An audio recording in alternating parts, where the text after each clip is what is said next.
So let us just settle in for a while. Get comfortable, maybe pull a blanket over you, because what we are about to do is go through the whole story. Not just the highlights reel, not just the obvious moments, but the real full picture of how one of the most beloved animated characters in television history slowly, quietly, and then very loudly became a completely different person. Peter Griffin did not always make you uncomfortable. There was a time when he made you laugh in the way that a good-natured fool does. The kind of laugh where you wince a little because you recognize something of a real person in there. A guy who means well but cannot stop himself from making the wrong call. A dad who loves his family even if he shows it in the clumsiest possible ways.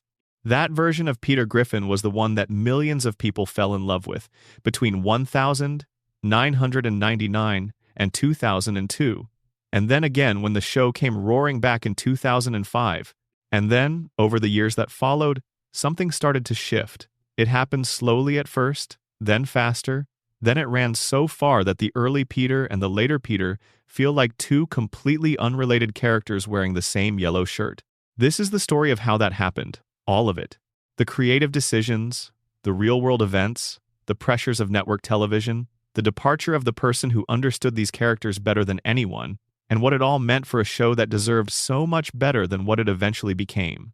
Let us start at the very beginning, where all good stories start, because you cannot understand how far something has fallen without first understanding how high it once stood. Part 1. The beginning of something special. The year was 1995, and Seth Woodbury MacFarlane was a student at the Rhode Island School of Design. He had grown up in Kent, Connecticut, a small New England town, and by the time he was 2 years old, he was already drawing. By age 8, he had a comic strip called Walter Crouton that ran in his local newspaper. He was that kind of kid. The kind where you could tell early on that the creative thing was not going to be a hobby. It was going to be the whole life. At RISD studying animation, MacFarlane created his senior thesis film. He called it The Life of Larry. It was a short animated piece about a slovenly middle-aged guy named Larry and his talking dog Steve. If you have ever seen it, the resemblance to what would eventually become Family Guy is striking. Larry moves through the world with the kind of cheerful obliviousness that would later define Peter Griffin. Steve has the dry wit and intellectual air that would become Brian Griffin. The characters were rougher around the edges, the animation simpler, the jokes cruder, but the DNA was all there. His professor at RISD submitted the film to Hanna-Barbera, the legendary animation studio that had produced Yogi Bear and the Flintstones, and countless other pillars of American cartoon history. MacFarlane was hired. He went to work in California, contributing to Johnny Bravo, Cow and Chicken, and Dexter's Laboratory, learning the mechanics of produced animation from the inside while his own ideas continued to evolve in the background. In 1996, he made a sequel to The Life of Larry, called Larry and Steve, and Cartoon Network aired it as part of their world premiere Toons showcase in 1997. The executives at Fox Television saw it. What followed was a deal that MacFarlane later described in almost disbelieving terms. Fox gave him $50,000 to produce a 15-minute animated pilot based on the Larry and Steve material. He drew it by hand at home over the course of 6 months. The result was a short presentation that introduced a family in a fictional Rhode Island town, with a bumbling father, a patient wife, a teenage daughter, a nerdy son, an evil genius baby, and a talking dog. Fox executives Gary Newman and Dana Walden watched it and greenlit a full series. MacFarlane was 23 years old. Family Guy premiered on the 31st of January, 1999, and it did not premiere quietly. Fox placed it in the slot immediately following Super Bowl 33, which meant that roughly 22 million people were already sitting on their couches watching television when the first episode of Family Guy came on. The show pulled all 22 million of them in, at least for those first few minutes, and that number became the most watched moment in the series' history. It was a debut designed to make noise, and it did. The town was called Stoolbend in earlier drafts but landed on Quahog, Rhode Island, in the final version. Though, for this script, we will simply call it the Griffin family's hometown. The family itself was the Griffins. Peter Griffin, the overweight, good-hearted, not particularly bright patriarch. Lois Griffin, his wife, a stay-at-home mother from a wealthy family who played piano and generally served as the reasonable counterweight to everything Peter did. Meg, their eldest child, a socially awkward high schooler who just wanted to fit in somewhere. Chris, their teenage son, awkward and sweet and not especially sharp. Stewie, their infant son, who spoke with a clipped British accent and secretly harbored plans for world domination and the murder of his mother. And Brian, the family dog who walked on two legs, drank martinis, drove a car, and was quite possibly the most intelligent being in the house. The first season averaged 12.8 million households per episode, which was strong enough to rank the show 33rd in the Nielsen ratings for the year. For a brand new animated series from an unknown creator, those were genuinely impressive numbers. The critics were mostly positive, recognizing something that felt new on television, something that had absorbed the DNA of The Simpsons without being a copy of it, something that found its own weird specific wavelength. Family Guy was immediately accused, in those early years, of being a Simpsons knockoff. The similarities were real and undeniable.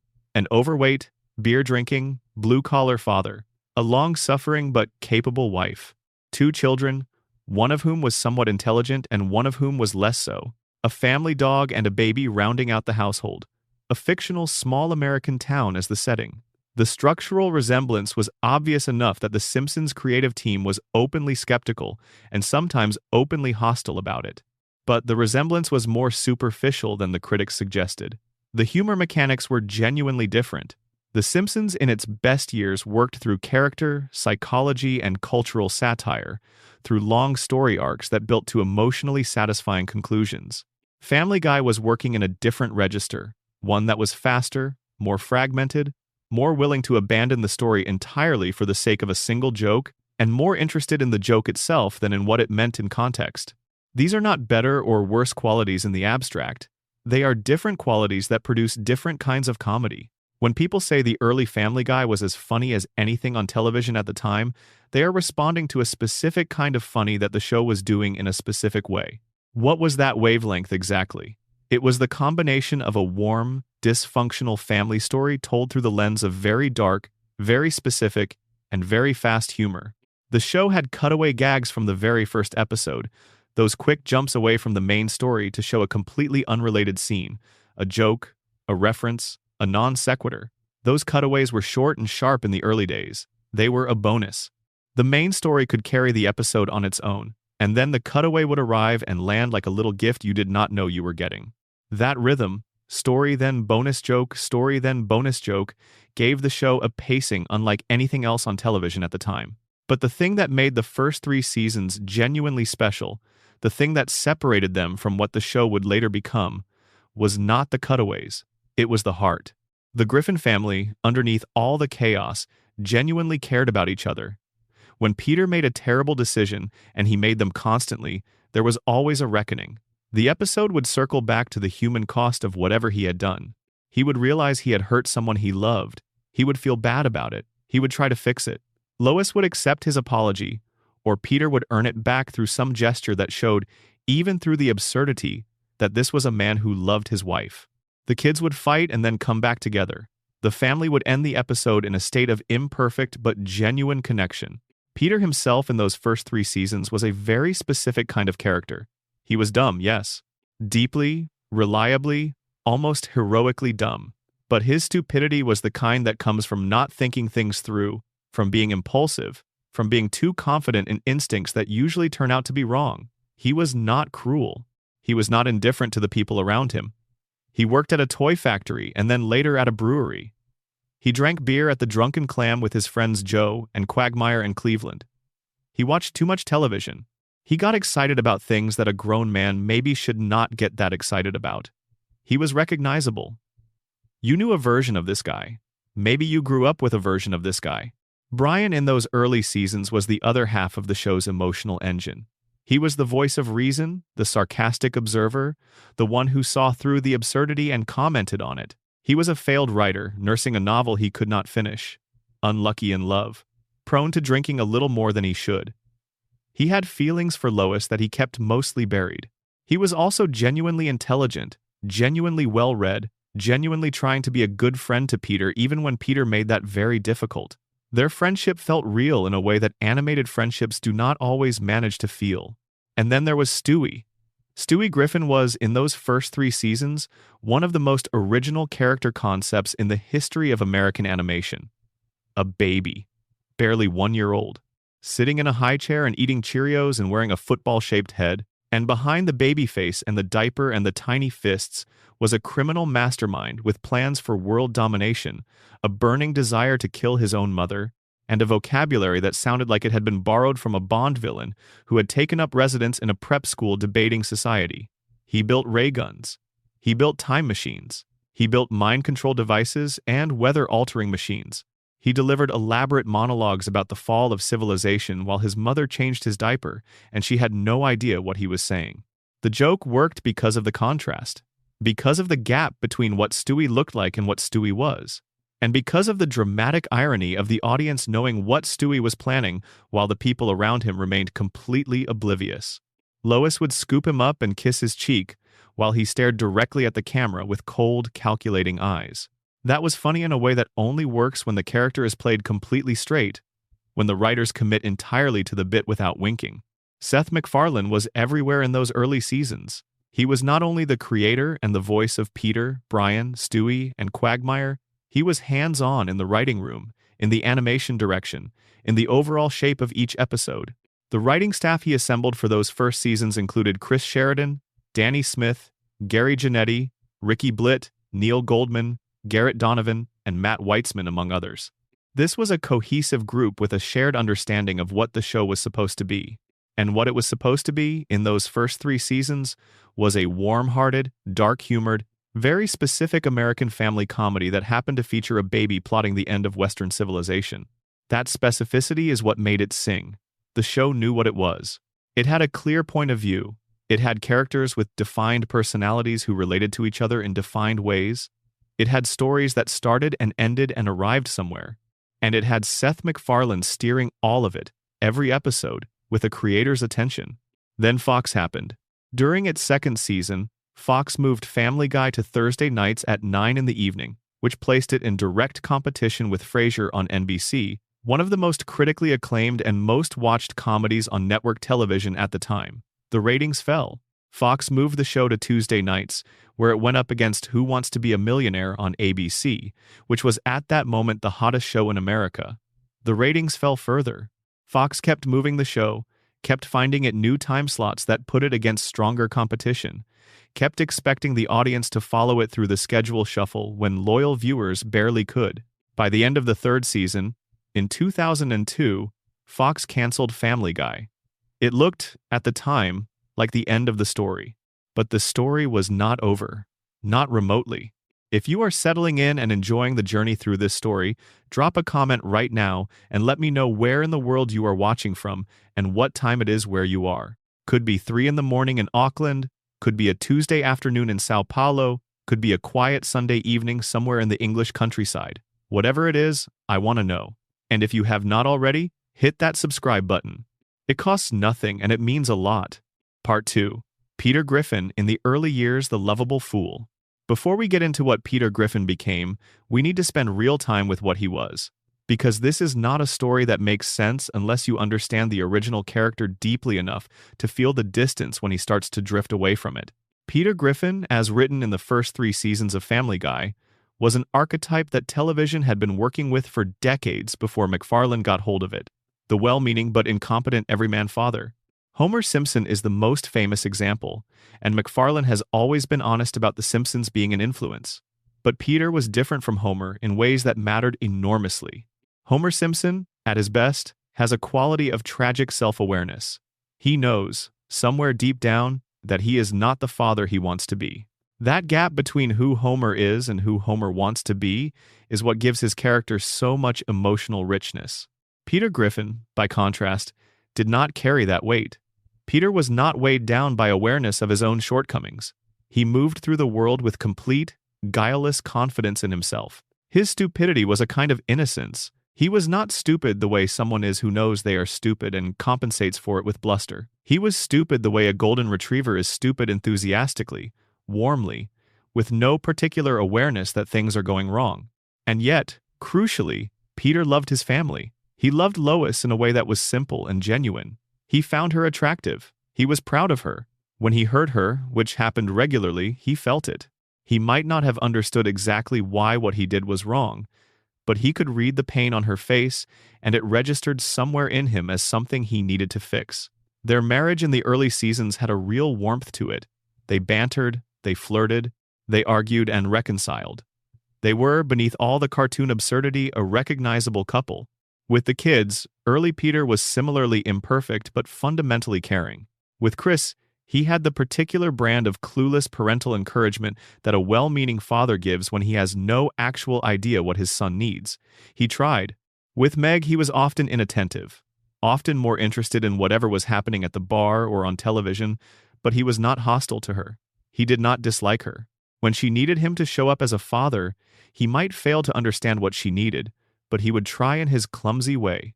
The early seasons gave us several episodes that illustrated what Peter could be when the writers played him at his best.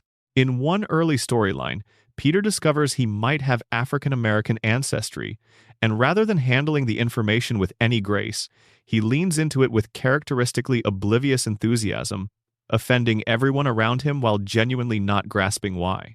The episode is funny in the specific way early Family Guy was funny, which is to say, the jokes arise naturally from who the character is rather than from the writers, manufacturing increasingly extreme behavior and hoping the audience goes along with it. The comedy comes from Peter being Peter, not from Peter being pushed past all recognizable human behavior. There was an episode in the early seasons where Peter gets involved in a dispute over a hill he claims as sovereign territory. There was one where he becomes convinced he is a chicken after a hypnosis incident goes wrong. There were episodes built around his obsession with the band Kiss, with old movies from the 1970s, with an encounter with a giant chicken that escalated into an absurdly extended battle sequence. In each of these, the episode worked because the absurdity was rooted in something real about who Peter was. His enthusiasms, his stubbornness, his complete inability to let things go, his pride. Those were human traits, inflated to cartoon size but still recognizable. The relationship between Peter and Brian in the early seasons deserves particular attention. Brian was Peter's best friend, and their dynamic gave the show much of its emotional ground. Brian was smarter than Peter in every measurable way, and he knew it, and Peter knew it, and they were friends anyway. Brian served as a kind of conscience for Peter, not in a preachy way, but in the way a real friend does, calling out Peter's bad ideas, pointing out the obvious flaw in the plan, occasionally helping Peter see something from a perspective he had not considered. Peter would ignore most of Brian's advice and then end up precisely where Brian said he would. And Brian would be there to help pick up the pieces without saying, "I told you so," because that was what friends did. That dynamic also gave Brian his own definition. He was not just the smart dog. He was someone who had chosen this friendship with this particular oblivious man and found meaning in it. Their relationship reflected something true about how friendships actually work. How we choose people not because they are perfect, but because something in them complements something in us, and because the connection itself has value regardless of the chaos it sometimes creates. There is something worth dwelling on here. Peter and Brian's friendship in the early seasons was genuinely unusual in animated comedy. The usual template for the dumb-smart duo arrangement put the smarter character in a position of constant exasperation, rolling their eyes at the idiot, their patience, a running joke in itself. Brian did that too, but he also had something else going on beneath the eye-rolling. He actually found Peter interesting. He liked him. There were moments in the early episodes where you could see Brian experiencing genuine enjoyment of Peter's company, finding something in the man's complete and cheerful disregard for conventional wisdom that was, in its own way, freeing. Peter did not overthink things. Peter did not sit with doubt. Peter just moved through the world with total confidence in his instincts, and somehow managed to have a good time even when everything was going catastrophically wrong. There was a part of Brian, the anxious, overthinking, never finishing the novel Brian, that found that quality genuinely admirable. That texture in their relationship was what made their scenes together feel like something more than a comedy setup. It was why you believed they were actually friends, rather than simply coexisting characters who happened to share scenes. The other anchor of Peter's character in the early seasons was his relationship with his friends at the Drunken Clam. Joe Swanson, the police officer in a wheelchair who was tough and capable and respected. Quagmire, the perpetually inappropriate womanizer who nonetheless showed up when his friends needed him. Cleveland, the gentle, slow-speaking neighbor who served as a calming influence on the group. The four of them together at the bar represented something familiar and cozy. They were a friendship group that had been together long enough to know each other's faults and keep showing up anyway. They ribbed each other. They gave each other terrible advice. They had each other's backs. When something went wrong for one of them, the others noticed. When Peter did something that crossed a line, his friends would tell him so, and there was some mechanism in place for accountability. The early seasons had consequences. Not dramatic consequences, not earth-shattering ones, but the kind that happen in a real community where the people around you have opinions about what you do and are not afraid to share them. The Drunken Clam as a location carried its own emotional weight in the early seasons. It was a working-class bar where working-class men went to unwind, and it was rendered with enough specific detail that it felt like a real place, rather than a generic, animated backdrop. The conversations that happened there were the conversations that happen in bars like that all over the country, local grievances and small ambitions, and the kind of philosophical tangents that only emerge after the second beer. Peter was completely in his element there, and that element said something true about him. He was a working man who took genuine pleasure in simple, reliable things. Beer and friends and a place where you were known. The bar was an extension of who he was. All of that. Peter the lovable fool. Peter the imperfect but genuine husband. Peter the trying but clumsy father.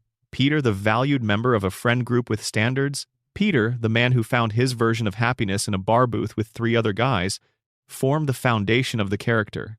It was a solid foundation. It was the reason millions of people connected with him. Understanding that foundation is what makes the later seasons so painful to watch.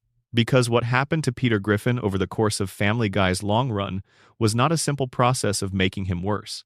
It was a systematic dismantling of everything that made him work. Part 3, Death, Resurrection, and the First Cracks. The cancellation of Family Guy in 2002 looked, at the time, like a fairly routine piece of network television business. Fox had given the show 3 seasons, the ratings had declined, and the network had moved on. It happened all the time. Most shows that get canceled stay canceled.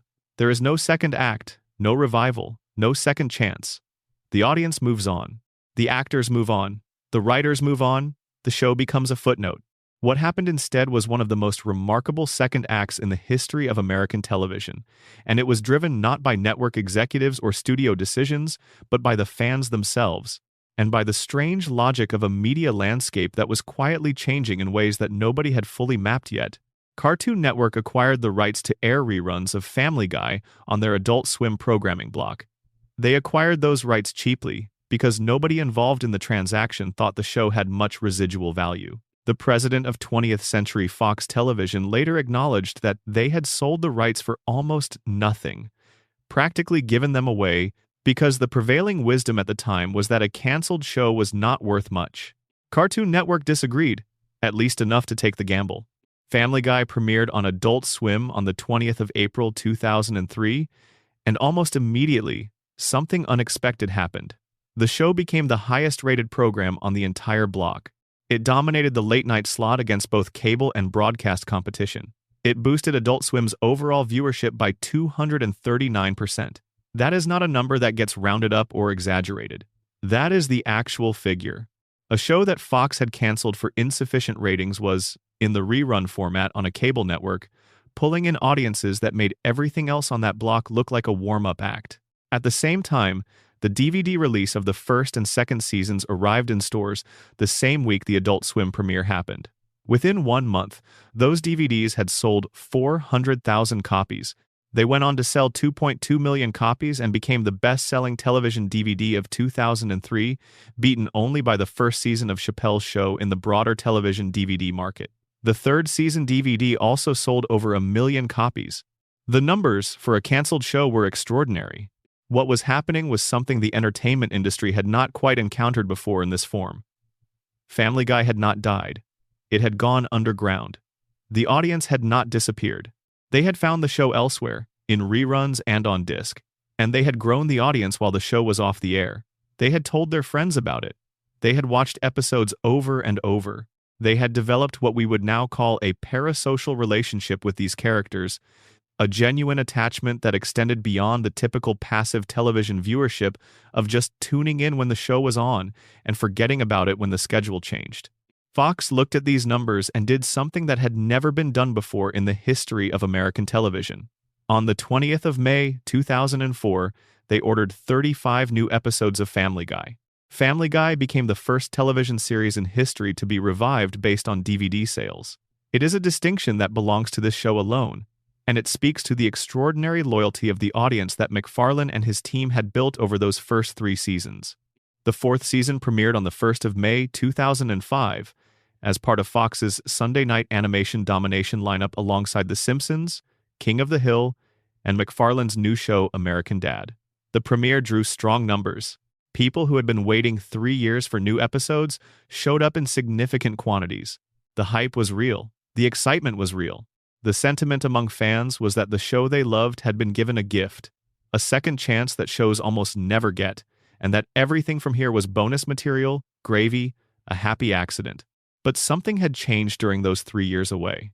MacFarlane acknowledged this himself in various interviews over the years, pointing to one specific problem as a primary factor. When a show gets canceled, the writers move on.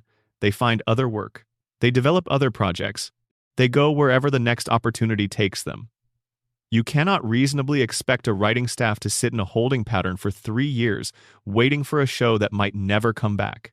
So, when Family Guy returned in 2005, the writing room was not the same writing room that had produced seasons 1 through 3. Some of the original writers were back, many were not.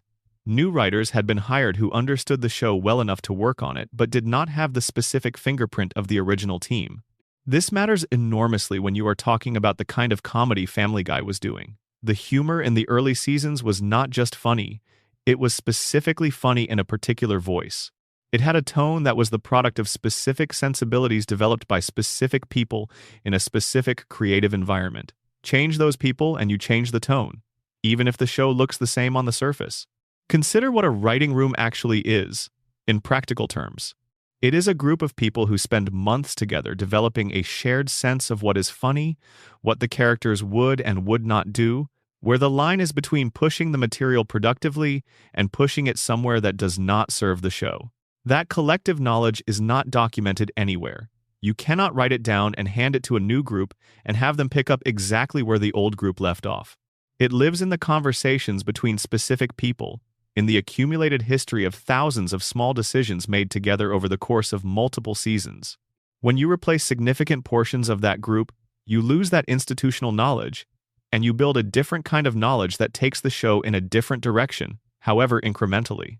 Several of the original writers who departed during the cancellation period went on to notable careers elsewhere. Neil Goldman and Garrett Donovan worked on Scrubs for 8 years, eventually becoming executive producers on that show. Mike Barker and Matt Weitzman left to co-create American Dad with MacFarlane. Their departure from Family Guy's specific orbit meant that the perspective they had brought to the original writing room was now being applied to a different show, shaping a different creative universe, leaving Family Guy with a team that had to build its own version of what the show was from a less complete blueprint. The animation changed too. The original seasons had a rougher, more handmade quality. The characters moved in a slightly looser, more expressive way. Different studios handled different seasons, and Rough Draft Studios, which worked on seasons 2 and 3, gave the show a visual energy that fans particularly loved. When the show came back for season 4, the animation had been cleaned up and made more consistent, but in the process it had lost some of the scrappy charm that the rougher early work carried. The outlines were thicker, the movements were more controlled, it looked more polished, and it felt, paradoxically, slightly less alive. Neither of these changes alone, not the writing room turnover and not the animation shift, was enough on its own to fundamentally alter what Family Guy was. What started to matter was the accumulation of changes, each one small, each one individually defensible, adding up over time to a show that was drifting away from its origins in ways that would only become clear when you looked back from a distance. The cutaway gags began to change in character, starting with season 4. In the first 3 seasons, the cutaways were quick, sharp, and supplementary. They were deployed sparingly enough to feel special. A character would say something, the screen would cut to a brief visual joke, and then the story would resume. The whole sequence might take 15 seconds. You barely had time to register it before you were back in the main story. Starting in season 4, the cutaways got longer. They started to take up more real estate within each episode. They went from a garnish to a side dish, and slowly over the following seasons, they would begin moving toward becoming the main course. That transition would take a few seasons to complete, but the direction was already established in Season 4. Season 4 still had good episodes. There were standout moments. The show was not broken, but if you watched Season 1 and then jumped directly to Season 4, you could feel the air starting to change. Something was slightly different in the texture. The family seemed a little more distant from each other. Peter's comedy was pushed slightly further into territory that felt less grounded. Brian's political views, which had always been part of his character but had been only one element among many, started to feel like they were taking up more space. Season 5, which ran from 2006 to 2007, produced some episodes that fans still hold up as among the best the show ever made. Road to Rupert sent Brian and Stewie on one of their signature road trip adventures and was warmly received. Barely Legal gave Meg an episode that was actually about her as a character, not just as a target. Stewie Loves Lois explored the baby's relationship with his mother from a completely different angle. These episodes showed that the talent was still there, that when the writing was aimed in the right direction, it could produce something genuinely special. But Season 5 also contained something that pointed clearly toward the dark territory ahead. The treatment of Meg Griffin, which had previously been about her being the boring, overlooked one in an otherwise chaotic family, began to shift into something different. The jokes about Meg started to target her appearance, her unwantedness, the idea that she was not just uninteresting but actively unlovable. It was a subtle shift in those early post-revival seasons, but the seeds were being planted. The well was being discovered, and the show was going to return to it with increasing frequency. The family dynamics were cooling. Episodes in the original run had often ended with some form of reconnection between the Griffins, some acknowledgement that underneath everything they loved each other. In the post-revival seasons, those moments became rarer. The warmth that had characterized the early show was being slowly diluted, replaced by a more acidic humor that found the cruelty between family members to be funnier than the affection. None of these developments had reached critical mass by the end of Season 5. The show was still widely considered good television, but the trajectory was visible, at least in retrospect. The direction the show was moving was not toward more warmth, more character depth, more grounded storytelling. It was moving away from all of those things, towards something louder, faster, harder, meaner. What would follow in the later seasons was the completion of a journey that began here, in the first years after the revival, when the original voice was being gradually replaced by something that sounded similar enough that you might not notice right away, but that was fundamentally different in the ways that ultimately matter. Part 4. The Slow Corruption of Peter Griffin. There is a term that has become common in conversations about long-running television shows: Flanderization.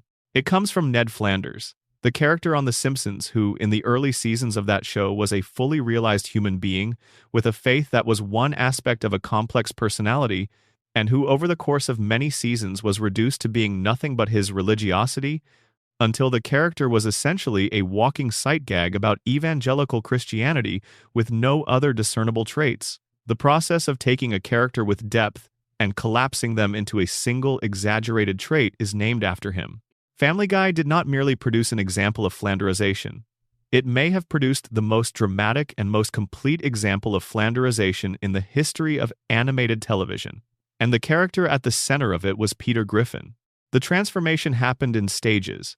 If you chart it season by season, you can see the progression clearly. In seasons 1 through 3, Peter is the lovable fool, impulsive and dumb but fundamentally warm. In seasons 4 and 5, he starts to become slightly more extreme, slightly less accountable for the things he does, but he is still recognizably in the same family as the earlier character. Then, somewhere around season 6 and into season 7, the character begins to feel less like an exaggeration of a real person and more like a cartoon idea of a person. And then, in season 8 and beyond, the transformation accelerates sharply, and the character that emerges is someone who has almost no relationship to the Peter Griffin of 1999. The most critical change was not the intelligence level, though that dropped dramatically. It was the warmth. Early Peter was dumb, but he was warm. He meant well. He felt things. He experienced guilt. He sought forgiveness. He wanted to be good even when he was failing at it. Later, Peter lost the warmth first. The stupidity stayed, but the warmth drained away, and what was left was a character who did harmful things, not out of oblivious incompetence, but out of something that looked more like indifference, or occasionally genuine malice. There are specific episodes that serve as markers in this process. The episode Petarded, which aired in Season 4, is often cited as the moment when Peter's characterization shifted in a meaningful way. In this episode, Peter takes an IQ test and discovers he qualifies as mentally handicapped, and the show begins using this as a kind of license to push his stupidity into more extreme territory. The episode opened a door that the show never fully closed. By Season 8, the new Peter was fully in place. Season 8 premiered in 2009 and 2010, and it is in these episodes that the behavior becomes genuinely hard to reconcile with any positive interpretation of the character. The violence becomes more graphic and more targeted. The cruelty to Meg escalates into territory that goes past comedy and into something that requires the audience to simply accept that this father actively despises his daughter. Peter begins to do things to the people around him that are not the actions of a lovable idiot who cannot help causing chaos. They are the actions of a self-centered person who chooses cruelty and faces no meaningful consequences for it. In one episode, Peter and Lois are on a boat when Peter thinks he sees a shark fin approaching in the water. His response is to shove Lois into the water and flee in the boat, leaving his wife to what he believes is a lethal attack in order to save himself. The object turned out to be a dolphin, but the choice Peter makes is not ameliorated by that revelation. He shoved his wife into the path of what he believed was a shark. He did not hesitate. He did not try to protect her first. He sacrificed her without a second thought. In Season 1, that moment is impossible to imagine. The show would never have written it, because Peter in Season 1 was a man who loved Lois, and while he might have panicked and made the wrong choice through sheer incompetence, the idea that he would use her as a shield to protect himself was not in his character. Look at what happens with his friends in the later seasons. Joe Swanson was introduced in Season 1 as the coolest person on the block, a wheelchair-using police officer who was so capable and so confident that Peter was actually jealous of him. The episode that introduced Joe was specifically about Peter being threatened by how much everyone admired his new neighbor. Over time, Joe transformed from the person everyone looked up to into the person everyone mocked and dismissed. His disability became the punchline. His wife fell out of love with him. His friends stopped respecting him. Peter, who had once been jealous of Joe's standing, became one of the primary sources of cruelty directed at him. The same man who was in awe of Joe in Season 1 was by Season 10 treating Joe as someone to be pitied and laughed at. In one episode from the later seasons, Peter gets Brian fired from being the mascot of Pawtucket Patriot Ale out of jealousy. Not because Brian did anything wrong. Not because Peter had a point. But because Peter was threatened by Brian's success and chose to sabotage it, and the episode barely pauses to hold him accountable, the consequences when they come are minor. The lesson, if there is one, evaporates before the credits roll. There is a scene in Season 10, in the episode called Seahorse Seashell Party, that stands as one of the most revealing moments in the show's entire run. Meg Griffin, after years of accumulated mistreatment, finally says what she thinks. She confronts her father directly. She lists his failures as a parent. She points to specific behaviors, specific ways he has harmed her, specific things he has done that she has been absorbing in silence for years. And the remarkable thing about this speech is that everything she says is verifiably true. You can go back through the episodes and find evidence of every single thing Meg accuses him of. It is not an exaggeration. It is an accurate account of Peter Griffin's recent behavior. And what does Peter do when he hears all of this? He laughs. He finds it funny. There is no guilt. There is no moment of recognition. There is no sense that anything Meg is saying lands with him as something that matters. He simply finds it amusing that his daughter is telling him he is a terrible father. The early Peter, even with his limitations, would have felt something. He might not have understood the full weight of what Meg was saying, but the emotional content would have registered. His daughter's pain would have reached him somehow. The Peter of Season 10 does not have that capacity anymore. The warmth that would have allowed her words to land has been completely evacuated. The physical comedy also changed in character during this period. Early Family Guy used cartoon violence in the way all animated comedies do, as a kind of visual punctuation. Characters got hurt in exaggerated, obviously unreal ways that had no weight to them. Nobody was meant to believe that Peter was actually injured when the scenes reset immediately. Starting in the middle seasons of the show and accelerating later, the injuries became more graphic, more lingering, more detailed in their unpleasantness. Exposed bones, dangling eyeballs, Blood in quantities that exceed anything you would normally see in a family-rated animated comedy. The show seemed to believe that if it could make the audience wince hard enough, they were getting a reaction, and a reaction of any kind was sufficient. But there is a difference between an audience wincing because something is cleverly, darkly, unexpectedly funny, and an audience wincing because they are being shown something unpleasant. The early seasons understood that difference and navigated it with skill. The later seasons stopped trying to navigate it and simply went for the wince, any wince, regardless of whether the reaction was enjoyment or just mild discomfort. The decline in Peter's relationships with his friends at the Drunken Clam ran parallel to the decline in his character more broadly.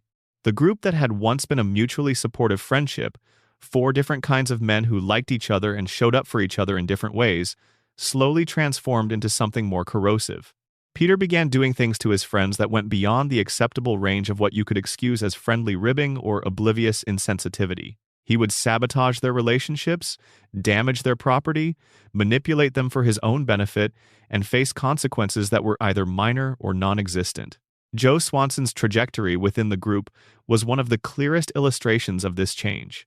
In his introduction in the first season, Joe was the person everyone in the neighborhood most admired. He was a police officer in a wheelchair who radiated competence and confidence. Peter's storyline in that episode was built around his jealousy of Joe, his envy of how easily Joe had earned everyone's respect. Over many seasons, that dynamic inverted completely. The Joe who had commanded respect became the Joe who was mocked for his disability, whose marriage fell apart in ugly ways, whose friends stopped treating him with the basic dignity they had once shown him. Peter's jealousy of Joe in Season 1 is one of the clearest demonstrations of early Peter's character. He felt something when someone else had something he wanted. He was moved by it. Late Peter does not envy Joe's success. He tears it down. The character also stopped learning. This is perhaps the least dramatic change, but in some ways the most damaging. Early Peter would make a mistake, suffer some consequence, and arrive at something resembling understanding by the end of the episode. Not always profound understanding, not always a meaningful lesson, but some acknowledgement that what he had done was wrong, some movement toward doing better. The later Peter might occasionally arrive at a similar moment, but the moment would evaporate completely by the next episode, as if each story existed in an entirely separate reality with no connection to what came before. The show tried to address this at various points. There is an episode called Peter's Sister, in Season 14, that attempts to explain Peter's treatment of Meg by revealing that his own sister bullied him viciously when they were children, creating a cycle of behavior that he has unconsciously repeated with his daughter. It is a genuinely strong episode. It gives Peter depth he had been lacking for years. It provides Meg with a real emotional reconciliation with her father. And then the next week, everything is exactly as it was before, as if Peter's sister never happened. That reset, that absolute unwillingness to let character moments stick, to let anything that happens in one episode have any bearing on the next, was one of the defining structural problems of the later seasons. It meant that every emotional moment was hollow, because you knew in real time that it would not matter. The show was trading on the emotional goodwill built by the early seasons, while refusing to do the actual work that would let those later emotional moments have any genuine weight. What you got, by the time the show was deep into its double-digit season count, was a version of Peter Griffin who occupied the same body and spoke in the same voice as the original character, but who had almost none of the original character's defining qualities. He had the impatience, he had the obliviousness, he had the tendency toward grand gestures that inevitably went wrong, but he had lost the love, the guilt, the warmth, the capacity to be reached by the pain he caused in other people. What replaced those qualities was a kind of cheerful nihilism, a character who moved through the world without any real emotional stakes, causing damage and experiencing no meaningful consequences for it. This process did not only damage Peter Griffin, it damaged the entire show, because a show is only as interesting as its center of gravity. And for Family Guy, the center of gravity had always been Peter. When Peter stopped being someone you could root for, even in his best moments, the emotional architecture of every episode changed. You cannot care about the outcome of a story if you have stopped caring about the main character's well-being. You cannot feel good when things go right for him if you have stopped wanting things to go right for him. The Flanderization of Peter Griffin is the most visible and most discussed decline in Family Guy's long run, but it did not happen in isolation. It was accompanied by equally significant changes to almost every other major character, beginning with the one who many fans found the most painful to lose. Part 5. Brian Griffin, from heart of the show to fan villain. In the early seasons of Family Guy, if you asked viewers who their favorite character was, Brian Griffin would have ranked near or at the top of almost every poll. He was the character who felt most real, most human, most like someone you might actually know. He was the one the audience was meant to identify with, the sane person in an insane situation, the observer whose reactions provided the emotional touchstone for everything happening around him. He was also, in those early seasons, the most fully realized character on the show. Not just the most intelligent, though he was that, but the most multi-dimensional. He had the dry wit and the intellectual pretensions and the love of literature. He also had the failing, the novel he could never finish, the string of romantic relationships that kept going wrong for reasons that were partly bad luck and partly his own character flaws. He had the complicated feeling for Lois that he managed mostly to keep out of sight. He had the alcoholism that the show treated not as a recurring joke but as a real quality that sometimes helped him and sometimes hurt him. He had the loyalty to Peter that went beyond anything that could be explained by simple self-interest. The voice of Brian was Seth MacFarlane's own natural speaking voice. That choice was not incidental. It meant that Brian had a directness and an ease that felt more natural than the performed voices MacFarlane used for Peter and Stewie and Quagmire. Brian spoke the way a real person speaks, and that quality of naturalness carried through to how the character felt on screen. He was the closest thing in the show's universe to a regular human being, and that groundedness was what made him the emotional anchor for everything else. His friendship with Peter in the early seasons was defined by a gentle asymmetry. Brian was smarter, Brian was more cultured. Brian could see the disaster coming from much farther away than Peter could. But Brian chose to be Peter's friend anyway, and the show never made fun of him for that choice. It treated it as something real, something that went beyond the comedy. When Brian was there to help Peter clean up whatever mess he had created, it was not happening because the script required a helper character. It was happening because Brian genuinely cared about this foolish, lovable person who was his best friend. The shift in Brian's character began, as with Peter's, in the post-revival seasons, but it developed along a different axis. Peter's decline was into cruelty and indifference. Brian's decline was into something that looked more like the corruption of his best qualities. His intelligence curdled into pretension. His political views, which had always been part of who he was, crowded out every other aspect of his personality until he was no longer a character who happened to have political opinions, but a political opinion machine that happened to be wearing a dog's body. From season 4 onward, Brian became the show's primary vehicle for editorial commentary. Whenever the writers wanted to make a point about politics, religion, environmentalism, or social issues, Brian would deliver it, often in long speeches, often in situations where the speech did not grow naturally out of the story, but was grafted onto it because the writers had something they wanted to say. There is nothing inherently wrong with a character having strong views. The problem is when those views stop feeling like something the character believes and start feeling like something the writers are using the character to broadcast. Brian's relationship with Stewie was one of the genuinely positive developments of the post-revival era. When the writers moved away from Stewie as a solo character and began developing his partnership with Brian, the results were often the best material in the entire show. The road to episodes, the adventure stories that sent Brian and Stewie out of the Griffin household and into the larger world, were consistently strong. The chemistry between the two characters was real. Stewie's intelligence and ambition paired with Brian's sardonic pragmatism in ways that felt generative rather than formulaic. Episodes like Road to the Multiverse demonstrated that when the writers committed to strong story and character-driven comedy, they were still capable of something genuinely excellent. But Brian's solo arc in the later seasons moved in a much less positive direction. The episode that many fans identify as the turning point is Brian Writes a Bestseller, from Season 9 in 2010. In this episode, Brian has been sending his completed novel to publishers and receiving it back in the mail, unsold. Stewie, watching Brian's discouragement, encourages him to try again. Brian, motivated by this support, writes a self-help book called Wish It, Want It, Do It, essentially a cynical cash grab designed purely to sell copies rather than to say anything meaningful. The book becomes a massive success, and what Brian does with that success reveals something very specific about who this character has become. He does not feel grateful to Stewie for the encouragement that led to the book. He does not share the success with his friend. He turns on Stewie with contempt. He hires Stewie as his publicist and then treats him with the kind of disdain you might reserve for someone you consider beneath you. He becomes arrogant in a way that is not played for sympathy. The episode shows Brian being unambiguously awful to the one character who had believed in him, and while the episode eventually brings some accountability, the damage to how Brian is perceived is substantial. From that episode forward, Brian's worst qualities were amplified. The pretensions without the accomplishments to back them up. The lecturing without the self-awareness to see his own hypocrisy. The romantic pursuit of women, characterized by manipulation and dishonesty, rather than the romantic vulnerability that made his love life sympathetic in the early seasons. The relationship between Brian and Quagmire became one of the show's recurring threads during this period, and it produced what many fans consider one of the most honest moments in the later seasons of the show.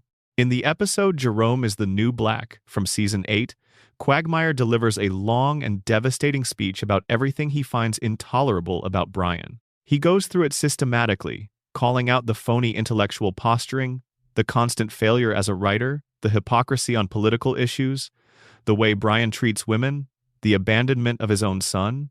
And the speech works in the sense that every single thing Quagmire says is something the show has actually shown Brian doing. It is not exaggerated.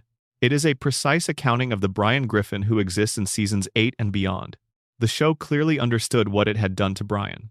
The Quagmire speech was an acknowledgement that the audience was frustrated with the character, a moment of self-awareness delivered through the voice of another character. What the show did not do was use that moment as a genuine turning point. Brian did not change meaningfully in the episodes after that speech. If anything, the rivalry with Quagmire gave Brian new avenues for petty, spiteful behavior. The feud became a recurring plot engine rather than a character-defining moment of growth. Then came the Season 12 episode, Life of Brian. Brian was hit by a car and killed. The show treated it as a real emotional event. Stewie mourned him. The family mourned him. A new dog named Vinny was introduced to fill the void. Fans were genuinely shaken. The death made national headlines, trended across social media, prompted genuine grieving from people who had grown up with this character. And then, 2 episodes later, in Christmas Guy, Stewie obtained a time travel device and went back to save Brian from the car. Brian was alive again. Everything returned to normal. The death was entirely undone. The entire arc from Brian's death to Brian's restoration took less than a month of broadcast time. The fan response to the reversal was not relief, but fury, because the reversal confirmed what many had suspected in the moment. The death was not a creative decision made for the good of the story. It was a ratings maneuver, a shocking event designed to generate attention and viewers that had already been calculated in advance to be temporary. It was the show using the emotional weight of a character's death to pull people in, and then discarding that death as soon as it had served its commercial purpose. After his resurrection, Brian somehow managed to become even less appealing. The traits that had been building since Season 4 were now operating without any of the residual goodwill that had accumulated during the earlier, better years of the character. In one episode, Brian discovers a woman trapped in a vehicle about to fall into the ocean. He begins the rescue. He saves her. And then he learns that she has a child, which means she is almost certainly married or at least in a relationship. So he lets go of the car. He allows the woman and her child to drown because she was not romantically available to him. The show plays this for a comedy beat. The gap between who Brian was and who Brian had become is not subtle by this point. The Brian of Season 1 was a romantic who got his heart broken because he kept falling for women who were not quite right for him. The Brian of the later seasons was someone who would let an innocent mother and child die because she could not be a romantic option for him. Those two characters do not occupy the same moral universe. The most heartbreaking aspect of Brian's decline is that the show periodically reminded you, accidentally or deliberately, of who he used to be. There were episodes in the later seasons where Brian acted like himself, where the warmth and the loyalty and the genuine connection with Stewie were visible. These episodes existed scattered throughout the long decline, moments of clarity in the middle of a long deterioration, and they were painful in their own way, because they demonstrated that the original character was not gone, not really. He was still in there somewhere. The writers had not lost the template. They just were not using it consistently anymore. One of the most frequently cited of these late-period moments of genuine characterization is from Season 11, an episode called Brian's Play, where Brian writes a stage production and begins to suspect that Stewie's writing is better than his? The episode gives Brian's insecurity about his literary gifts a genuine psychological weight. His reaction to discovering that the character he has spent years worrying about, the one in his mirror asking why he has not finished the novel yet, has been looking at a comparison that he cannot win, is drawn with real care. The episode acknowledges that the failed writer who drinks too much and overcompensates with pretension is not performing those qualities for comic effect. He is actually suffering them. The pain underneath the posturing is real, and when the show touches it directly, you remember exactly why you were invested in this character in the first place. Episodes like that one make the general trajectory of Brian's character even harder to accept. They are proof that the writers knew who Brian was. They had access to the original version of the character. They could do him justice when they chose to.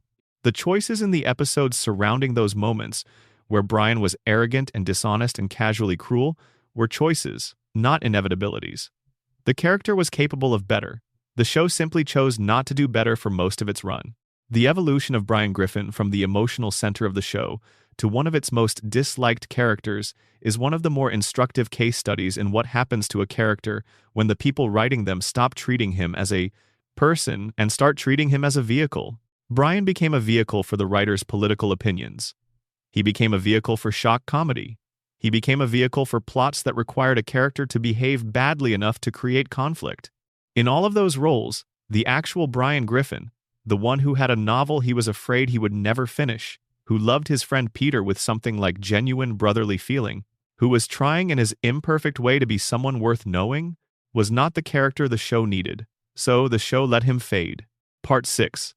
Stewie's Transformation Retiring a Legend.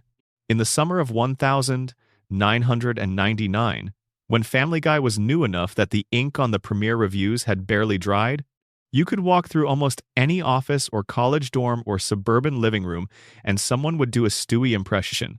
The precise, clipped British accent. The specific cadence of someone who has read too many villain origin stories and decided to model their personality on the most menacing one. The delivery of lines that were simultaneously deeply sinister and deeply funny because they were coming from a baby sitting in a pile of alphabet blocks. Stewie Griffin was the show's breakout character from the very beginning. He was the one who got quoted, the one who went on t-shirts, the one who was recognizable to people who had never watched a full episode of Family Guy. He was, in the most complete sense of the phrase, a cultural phenomenon, and the writers walked away from him. Not all at once, not dramatically, but over the course of several seasons, beginning with the post-revival episodes and accelerating through the later years. The original Stewie Griffin was gradually retired and replaced with a character who shared his name, his voice, his face, and his address, but who was in most meaningful ways a completely different person. The original Stewie was defined by three interlocking qualities that made him feel entirely unique. He was genuinely dangerous, he was genuinely intelligent, and he was genuinely committed to an absurd but completely internally consistent worldview. His plans were real plans. His weapons were real weapons. His desire to kill Lois was something he pursued with actual seriousness. In episode after episode, through increasingly elaborate schemes that almost always came close to working before circumstances intervened. The comedy did not come from the fact that his schemes were ridiculous. It came from the fact that they were not ridiculous at all. Stewie had genuine capability. What made it funny was the gap between that capability and the circumstances in which it operated. Specifically the circumstances of being a 1-year-old in diapers surrounded by oblivious adults who responded to his monologues about civilizational collapse with a bottle and a fresh diaper. His voice was based by MacFarlane on Rex Harrison's performance in My Fair Lady. MacFarlane has confirmed this. That specific choice, the particular tone of measured, theatrical sophistication carried in Harrison's delivery, gave Stewie a quality that no other animated character had quite managed. He sounded like someone who had genuinely earned the right to speak with that authority, which was what made it funny. He was a baby. He had not earned anything. He was 8 months old and he needed to be carried everywhere. And yet he spoke as if he had spent 50 years mastering the art of condescension. The shift began with small changes in season 2 and 3. The show started giving Stewie slightly softer moments. Small glimpses of vulnerability or affection that contrasted with the cold, megalomaniacal persona. These were used sparingly, as little grace notes that added complexity to the character without fundamentally altering what he was. A moment of childish pleasure at something that delighted him. A flash of emotional need underneath the contempt. These touches made him feel more three-dimensional without compromising the core. But the writers reached a moment, somewhere around season 4, where they concluded that the evil genius baby concept had run its course. McFarlane has been open about this in various interviews over the years. The feeling in the writing room was that they had done the Stewie wants to kill Lois joke as many ways as it could be done, and continuing to return to it would be repetitive. The character needed to evolve. The direction they chose was to develop the emotional and personal dimension of Stewie's character at the expense of the villainous one. The transition was formalized, in a sense, by the season 6 two-parter, Stewie Kills Lois and Lois Kills Stewie. These episodes were remarkable pieces of television. They gave fans what they had been waiting for, namely the actual execution of Stewie's plan, the actual murder of Lois, the actual moment of world domination. They were exciting and funny and dramatic in ways that the show had rarely managed to achieve all at once. They played out the fantasy the show had been building toward since the first episode, and then they revealed that it was all a simulation on Stewie's computer. None of it was real. Everything reset. And after those episodes, the original Stewie essentially went into retirement. The world domination plots became rare exceptions rather than defining features. The attempts on Lois's life practically disappeared. The elaborate weaponry and the diabolical schemes were replaced by an increasingly emotional, increasingly soft character who was more interested in exploring his personal identity than in bringing civilization to its knees. The new Stewie was genuinely funny in many individual episodes. The road to episodes, the Brian and Stewie adventures, gave him material that was rich and entertaining. The emotional vulnerability that the new Stewie displayed made him capable of moments that the original character could never have accessed. When Brian died in season 12 and Stewie traveled back in time to save him, risking everything to preserve the friendship that had become the center of his world, it was a genuinely moving sequence. The original Stewie, the cold and calculating one, could not have been moved like that. But this is where the uncomfortable trade becomes visible. The show gained emotional range in certain episodes by softening Stewie, but it lost something truly irreplaceable in doing so. There are many animated characters who are emotionally complex, who explore their identity, who have tender moments with their closest friends. The market for that particular kind of animated character is not small. What is genuinely rare, what the original Stewie represented, was something that barely existed anywhere in animation. An infant villain, a 1-year-old with access to military-grade weaponry and the intelligence to deploy it. A baby who wanted to end his mother and inherit the earth. That character could have been taken in dozens of directions that the show never explored. New antagonists beyond Lois. New schemes with broader scope. New technologies that push the absurdist limits of what could be invented in a nursery. An expanded world that revealed more of what was driving this child's particular obsessions. The concept was not exhausted. It was barely scratched. But the writers decided it was finished, and they replaced it with something more familiar and more comfortable. The argument that the evil baby joke had run its course becomes harder to sustain when you consider how many seasons the show has continued to run since the decision was made to retire Stewie's villainy. If there was enough material to keep a gentler, more emotionally complex Stewie going for over 15 additional seasons, then the suggestion that the original character had run out of possibilities seems less like an honest assessment of creative limits and more like a choice made by writers who were more comfortable exploring the character in a new direction. Think about what the original Stewie concept had available to it that never got explored. As the show aged and the world around it changed, Stewie's technology could have evolved to match. In the 1990s and early 2000s, a baby with a ray gun and a mind control device was the height of cartoon villainy. By the 2010s and 2020s, the vocabulary of what a genius villain might build and what their plans might involve had expanded enormously. Artificial intelligence, social manipulation at a civilizational scale, information warfare, digital control over physical infrastructure. The original Stewie's plans were personal and physical. A more mature version of the concept could have pushed into territory that felt genuinely contemporary and genuinely threatening in new ways. None of that was ever attempted because the character had been moved somewhere else. There is also the question of what would have happened as Stewie aged within the show's internal logic. Family Guy does not really age its characters in a meaningful way. Stewie is still notionally a baby in his 20s of seasons, still in the same diaper, still occupying the same crib, but if the show had committed to the original character concept and aged him even slightly, the implications would have been extraordinary. A 5-year-old Stewie with all of his original capabilities and none of the softening would be one of the most terrifying characters in the history of animation. An 8-year-old Stewie, unsupervised in a school environment, would be something genuinely novel. The writers never went there. They went somewhere more familiar instead. What remains of early Stewie, in the later seasons, are occasional glimmers. A line delivered in the original clipped, menacing tone. A flash of sadistic pleasure at something that went wrong for someone else.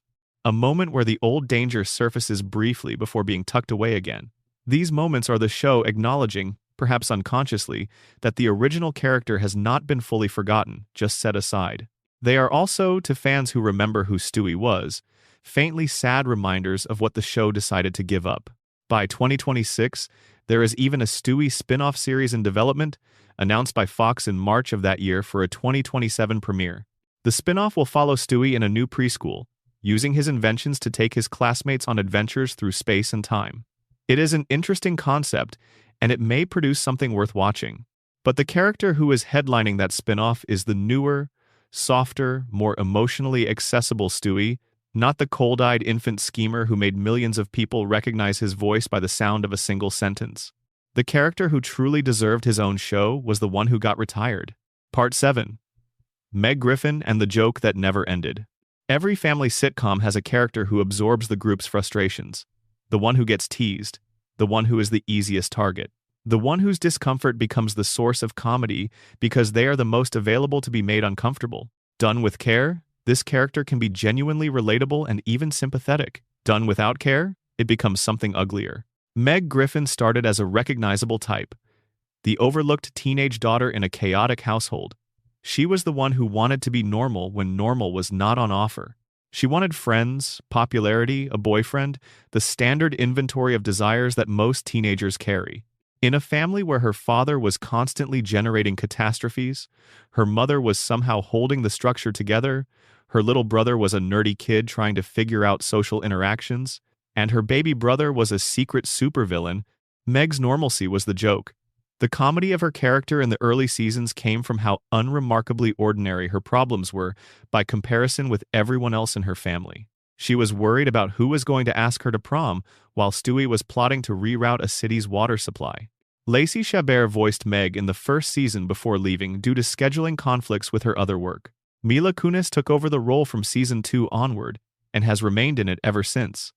The character Kunis inherited was, in those early episodes, a relatively dignified one by the show's standards. She was unpopular, she was overlooked. She was the member of the family who got the least of everyone's attention. But she was not despised. She was not the target of active cruelty. The humor came from her invisibility within the family, not from her visibility as someone to be hurt. The shift happened in the post-revival seasons, beginning gradually in season 4 and accelerating steadily thereafter. The jokes about Meg stopped being about her ordinariness and began targeting her appearance, her desirability, the idea that there was something fundamentally unwanted about her. This is a qualitatively different kind of comedy. Telling jokes at the expense of a character's choices or their circumstances has a certain natural limit because those things can change. Telling jokes at the expense of a character's physical existence suggests something about the character's worth as a person, and that is territory that does not resolve cleanly into comedy. By the middle seasons of the show, roughly season 8 through season 12, the treatment of Meg had become one of the defining features of the show's humor, and it was escalating with each passing year. Peter's cruelty toward Meg was no longer the accidental cruelty of someone too self-absorbed to notice they were causing harm. It was deliberate. It was specific. There were episodes where he went out of his way to humiliate her, episodes where the storyline was constructed specifically around the premise of Peter doing something terrible to his daughter and finding it funny. The family as a whole coalesced around Meg's suffering as though it were a group activity. The most discussed episode in this storyline is Seahorse Seashell Party from season 10. Meg's confrontation with her family, the moment where she finally articulates what has been done to her, is genuinely powerful. The writing is sharp. The emotional content is real. For a few minutes, the show seems to be about to do something with Meg's pain that would honor the years of accumulated mistreatment. It seems about to let her escape it, or change it, or at least name it in a way that sticks. Instead, the episode concludes with Meg voluntarily returning to her role as the family's lightning rod, choosing to absorb their collective dysfunction because, without her as the target, the family falls apart. The other Griffins, freed from directing their frustrations at Meg, immediately turn them on each other. The family dynamic collapses, and so Meg goes back, because she understands, however unconsciously, that her suffering is what holds them together. The writers almost certainly intended this as a complex, even darkly touching moment about the sacrificial nature of Meg's role in the family. But the message the episode delivers does not land that way. What it communicates is that abuse victims should return to their abusers because their absence disrupts the abuser's comfortable arrangement. That a person who is being harmed should continue to accept that harm because the people harming them have come to depend on it. There is no framing in the episode that challenges this conclusion. Meg accepting her role is presented not as tragedy but as resolution. The episode became one of the most criticized in the show's history, and not because of poor production quality or weak comedy. The criticism was about what the show chose to say. Critics and viewers argued that a show which had been building Meg's suffering as comic material for years had a responsibility to do something more honest with that material when it finally confronted it directly. The choice the show made instead was to frame the suffering as a necessary feature of the family's stability, which retroactively recontextualized the comedy in a way that was disturbing rather than funny. What made this particularly frustrating was that Family Guy had demonstrated its capacity to write Meg as a real character in individual episodes scattered across the run. The Simpsons crossover episode saw Meg connect with Lisa Simpson, bond over a shared sense of being the misunderstood one, and discover a talent for saxophone. It was warm and generous to Meg in a way that showed exactly how compelling she could be when the writers decided to take her seriously. The episode Peter's Sister connected Meg's mistreatment to a cycle of abuse in Peter's own history, giving both characters genuine psychological grounding. But these episodes always remained isolated. The lesson did not transfer. The understanding shown in one episode of Meg's humanity evaporated before the next episode aired, and the cycle of abuse resumed as though the good episode had never happened. The treatment of Meg Griffin improved significantly in later seasons, beginning around season 14 and becoming more consistent by season 22. The extreme cruelty became rarer. The show started giving Meg episodes where she was capable and strong and even admirable. The improvement has been partly attributed to the addition of more women to the writing staff, who brought a different perspective to stories about a teenage girl being consistently humiliated. Mila Kunis, who has voiced Meg since the second season, spoke publicly about the experience of voicing a character who exists almost entirely to receive abuse.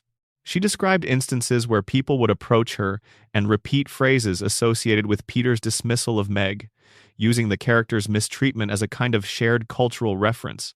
And the strangeness of that experience? Being on the receiving end of jokes built around the devaluation of a character she had voiced for years. The character Kunis had signed on to voice in the second season was a socially awkward but recognizable teenager.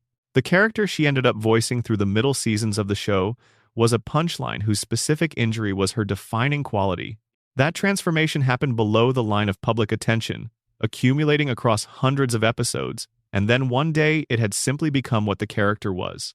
The show had made a choice without making a choice, drifting incrementally toward cruelty until the cruelty was so normalized that it stopped feeling like a creative decision and started feeling like a natural feature of the landscape. The irony in all of this is that Meg's potential as a character was genuinely remarkable. She was the only member of the Griffin family who lived fully in the real world's social reality. Peter existed in a kind of personal bubble, where the consequences of his behavior were always temporary and usually comic. Lois had her own armor of capable competence that mostly protected her. Stewie operated outside the normal rules of social reality entirely. Brian had his intelligence and his pretensions to insulate him. Chris had his naivety. Meg was the one who went to a regular high school and wanted regular things, and experienced, without buffer or protection, the full weight of what it felt like to want to belong and to keep not quite belonging. That character could have been the show's emotional ground wire. She could have been the one whose perspective kept everything honest. Instead, she was a lesson the show chose not to learn. Part 8. The cutaway problem when shortcuts replace stories. Ask anyone to describe what Family Guy is, and a significant portion of them will mention the cutaway gag before they mention anything else.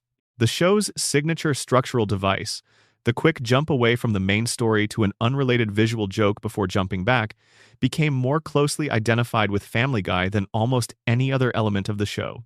It was the thing people quoted at parties. It was the thing that got clipped and shared online. It was the thing that made the show's YouTube presence enormous even while the broadcast ratings were declining. The cutaway gag was present in the very first episode. It was never a later addition to a show that started without it. But what happened to the cutaway over the course of Family Guy's run is a story about how a tool can be used well and used badly, and about what happens when you mistake a technique for an identity. In the first 3 seasons, the cutaway was a bonus. The main story of any given episode was complete in itself. You had a beginning, a middle, and an end. You had character development, conflict, resolution. The story was doing real work, and then a character would say something that served as a springboard, and the show would jump away for 15 or 20 seconds to a quick joke, and then it was back. The cutaway added to what the story was already doing. It was not carrying the story. The proportion of cutaway content relative to story content began to shift in the revival seasons. Season 4 had more cutaways than seasons 1 through 3 had, and they ran slightly longer. Season 5 had more than Season 4. The progression was gradual but consistent, and by the time the show was in its double-digit seasons, the relationship had inverted. The story existed, in many episodes, primarily as a mechanism for connecting one cutaway to the next. There would be a brief scene between characters, someone would say a setup line, and then the show would be away for 30, 40, 60 seconds in a completely unrelated scene, and then it would return only to set up the next one. If you watched a late-season episode of Family Guy and removed all the cutaways, you would sometimes be left with only 10 or 12 minutes of actual story content in a 22-minute episode. The cutaways were filling half the episode, and because cutaways by definition are unconnected to the plot, removing them reveals how thin the actual narrative has become. South Park took note of this. In 2006, creators Trey Parker and Matt Stone produced a 2-part episode called Cartoon Wars that was explicitly critical of Family Guy's writing. The episode suggested that Family Guy's cutaway jokes were produced by manatees randomly combining idea balls, the implication being that there was no real creative thought involved, that the gags were interchangeable and disconnected from anything that mattered to the story. Parker and Stone have been open about their view of Family Guy's quality in various interviews. They have reportedly acknowledged receiving grateful phone calls from writers on The Simpsons and King of the Hill after those episodes aired. The criticism was pointed and deliberate, but the most damning aspect of it was not that it was mean-spirited. It was that the later seasons of Family Guy increasingly proved it to be accurate. The best early cutaways were specific and worked because someone had written a particular joke for a particular moment. The later cutaways often felt genuinely interchangeable. You could move them from one episode to another and nothing would change, because they had no connection to either the story they came from or the story they were placed in. The Conway-Twitty gag, which appeared multiple times across several seasons, became shorthand for this problem.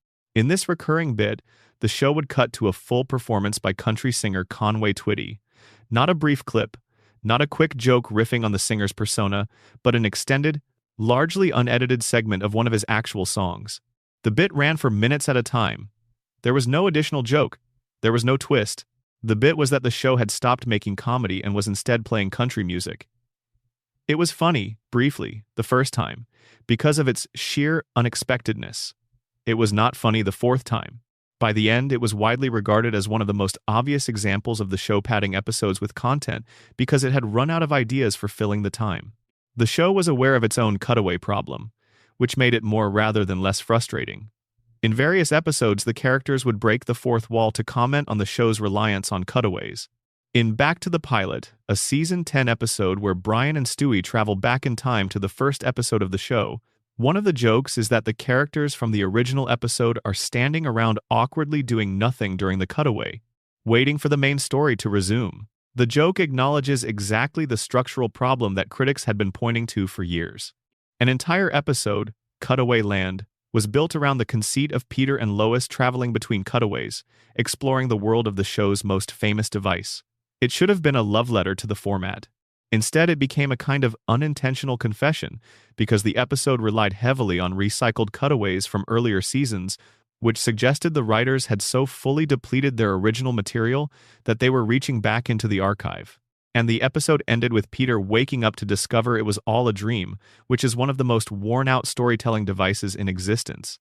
The contrast with what the show could do when it set the cutaways aside is instructive. Brian and Stewie, the Season 8 episode where Brian and Stewie are locked in a bank vault overnight, contains almost no cutaways at all. The entire episode is two characters in a confined space talking to each other.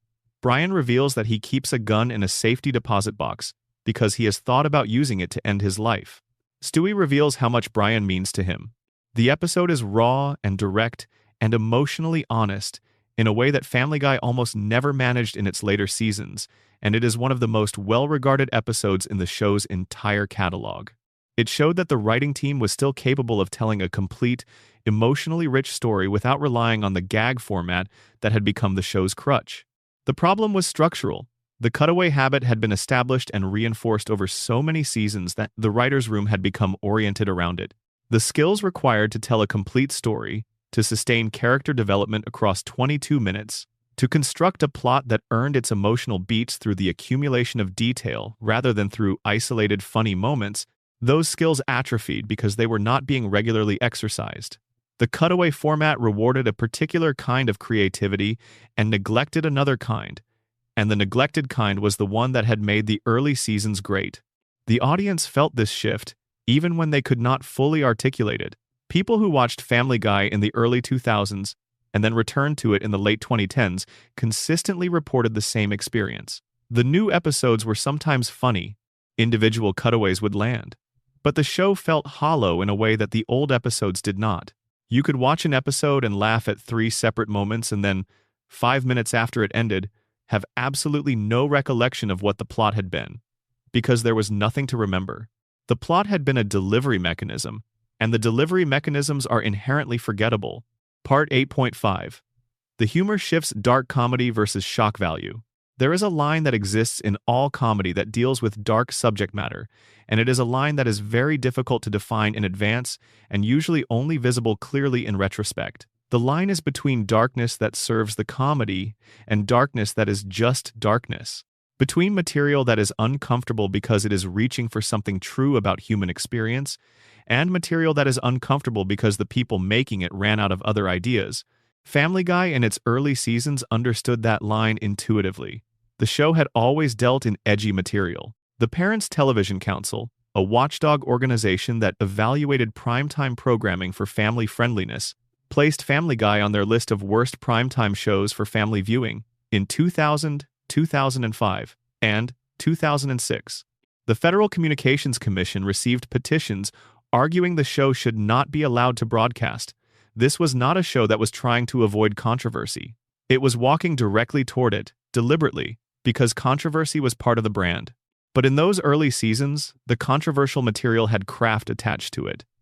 The jokes that pushed into sensitive territory were constructed with actual punchlines.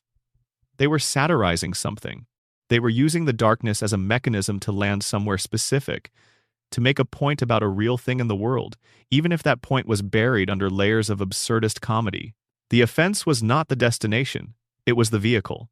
In the later seasons, the relationship between the darkness and the comedy shifted. The show began producing material that was extreme without being particularly funny, graphic without being particularly pointed, and disturbing without arriving anywhere that justified the disturbance. The violence became more detailed. The injuries became more realistic in their rendering. The gross-out humor stopped being a quick beat on the way to a better joke and became the entire joke. There are episodes in the later seasons where the full creative energy of a sequence appears to have been channeled entirely into making the audience physically uncomfortable, with nothing waiting on the other side of that discomfort except the next scene. The political comedy that runs through the later seasons exemplifies this dynamic in a less visceral but equally significant way. Family Guy in the early seasons made jokes about politics that worked because they were funny first and political second. The comedy was not contingent on the audience agreeing with the political premise. You could disagree with the implied position and still find the joke funny because the joke was constructed around a genuine comedic insight rather than around the political position itself. In the later seasons, much of the political humor collapsed into a simpler structure. Agree with this position or you are wrong. Here is a scene illustrating that. Repeat. Brian's political soapboxing is the clearest example of this, but it extended beyond Brian into the show's general texture. The humor became increasingly dependent on the audience sharing the assumptions underlying the jokes, rather than on the jokes being constructed in ways that transcended those assumptions. Material that could only land if you already agreed with the premise being advanced is not really comedy in the fullest sense. It is affirmation. And affirmation wears out faster than genuine comedy because it does not challenge the audience in any way, which means the audience does not feel anything new when it encounters it. They feel confirmed in what they already believed, and that is a pleasant experience but not a memorable one. The early show was not ideologically neutral. MacFarlane's own views were present in the material from the very beginning. But those views were expressed through the construction of comedy that worked on its own terms, that could make people laugh even when they disagreed with the underlying politics. The later show expressed similar views through scenes that were essentially editorials with a few jokes attached. The difference between those two modes is significant for the long-term watchability of the material. The early episodes hold up because the comedy is doing something independent of the position. The later ones often feel dated because they are so tightly bound to specific political moments that once those moments have passed, the episodes lose most of their reason to exist. Part 9. Seth MacFarlane steps away. In September 2017, Seth MacFarlane participated in a Reddit AMA, an open question and answer session with users of the site. The format is one that encourages candor, because the anonymity of the questioners and the directness of the medium makes hedged or corporate answers feel out of place. Someone asked him how involved he was in the day-to-day writing of Family Guy. His answer was direct. He had not written for the show since 2010. That is a long time. Season 9 was the last season that had MacFarlane's active writing contribution. Everything from Season 10 onward, which represents the majority of the show's total episode count at this point, was produced without the creator's hand on the actual scripts. He was involved in the sense that he recorded the voices and had some awareness of what was being produced. He was not involved in the sense of someone who sits down with a blank page and works out what these characters are going to do and say. The revelation landed differently for different fans. Some had suspected as much based on what they perceived as a shift in quality that corresponded roughly to when MacFarlane was known to have started focusing on other projects. Others were surprised because the show had maintained a consistent outward appearance, the same characters, the same voice cast, the same visual identity, that made it easy to assume the creative DNA was similarly continuous. The AMA cut through that assumption cleanly. That revelation confirmed something that many fans had suspected, but that had not been publicly stated so plainly before. MacFarlane was still involved in production. He still came in to record the voices of Peter, Brian, Stewie, and Quagmire, which kept him in contact with the material to the extent that he knew what was being produced. But the writing, the actual construction of stories and jokes and character moments, had not had his direct input for roughly 7 years at the time of the AMA. And by the time fans were watching seasons 16, 17, 18, that gap had grown even wider. In the history of television, there is a pattern that repeats often enough to qualify as a rule. The shows that maintain quality over long runs tend to have their original creative voice actively engaged throughout the run, or to have found a way to institutionalize that voice so effectively that it persists even when the original creator is less present.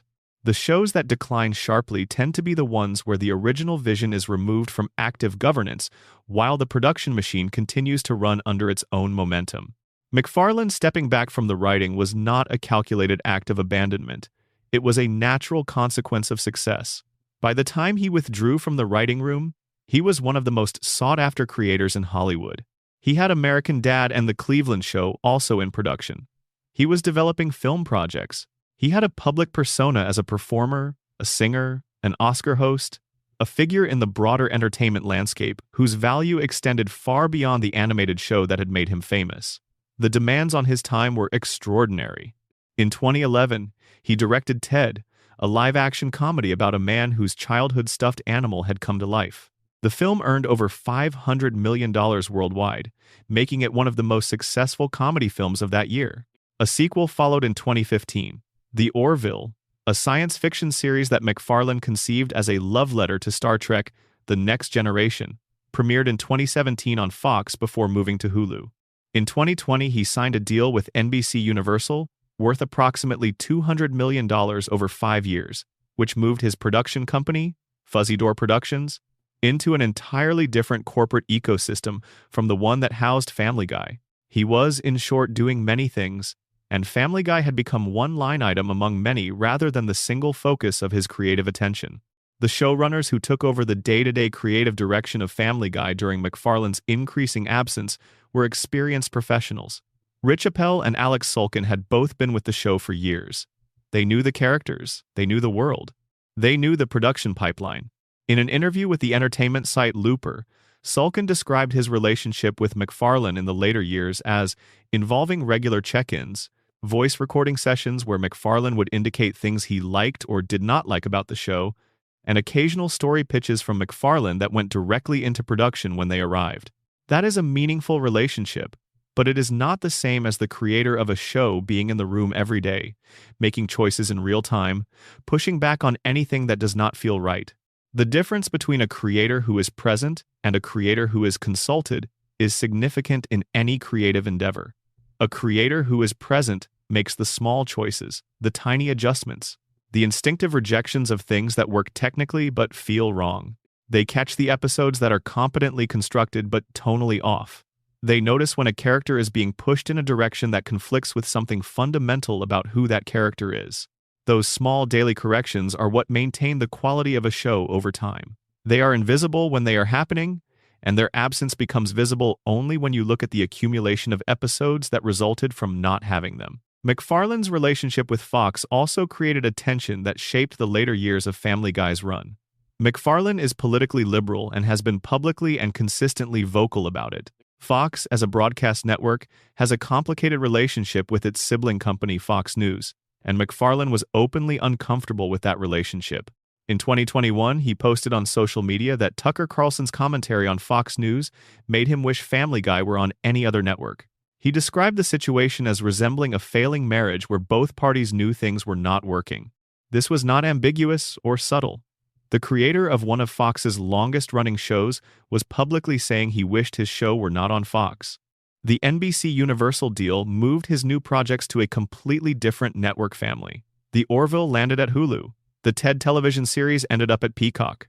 His new projects were being made for platforms with no connection to the company that broadcast Family Guy. MacFarlane's creative future, by his own design, was not at Fox, but Family Guy, by contractual obligation, remained there. This created an unusual dynamic. MacFarlane was still the creator and executive producer of Family Guy. His name was still on the show. He still voiced 4 main characters, which meant he was physically present in the recording studio on a regular basis. But his creative heart, the part of him that was genuinely excited about telling stories, was pointed elsewhere. He was making the show he wanted to make, the science fiction series, the comedy with the teddy bear, and Family Guy was the obligation he fulfilled because he was contractually required to and because, as he said in an April 2024 interview, the show continued to make people happy and to generate funding for causes he cared about, including environmental conservation.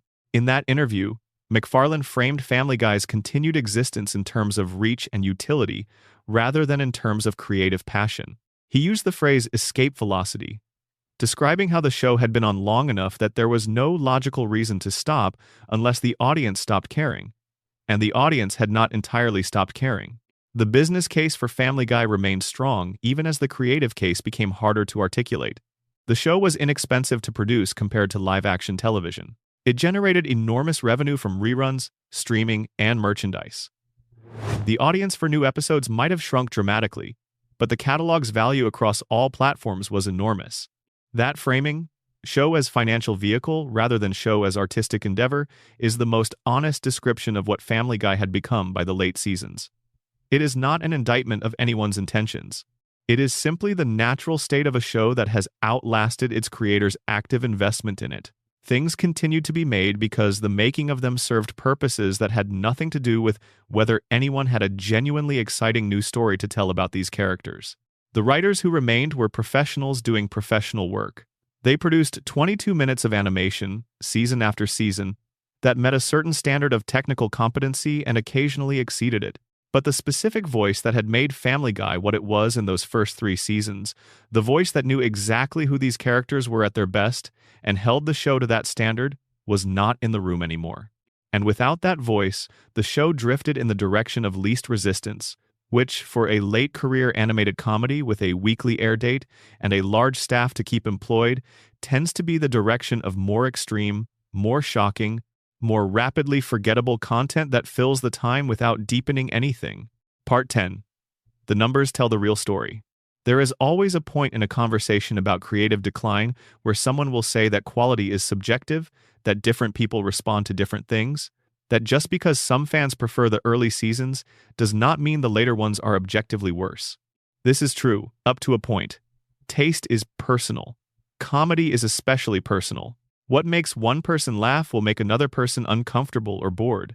But there is one measure of a show's health that is not subjective, and that is the audience size. The ratings for Family Guy, tracked from the debut in 1999 through the most recent seasons, tell a story that cannot be argued with, regardless of where you stand on the show's creative quality. The numbers went in one direction over the long run, and that direction was down. The first episode of Family Guy was watched by approximately 22 million people. This was inflated by the Super Bowl lead-in, and everyone understood that the regular audience would be smaller than that extraordinary debut number. The regular first season averaged 12.8 million households, which was still an impressive baseline for a new animated series on Fox. The scheduling problems of seasons 2 and 3 reduced the numbers, and the cancellation followed. When the show came back in 2005, the fourth season averaged around 7.9 million viewers. That was a strong return for a show that had been off the air for 3 years, and it demonstrated that the Adult Swim reruns and the DVD sales had genuinely built the kind of loyal audience that would show up when new episodes arrived. From that point, the trend was consistently downward.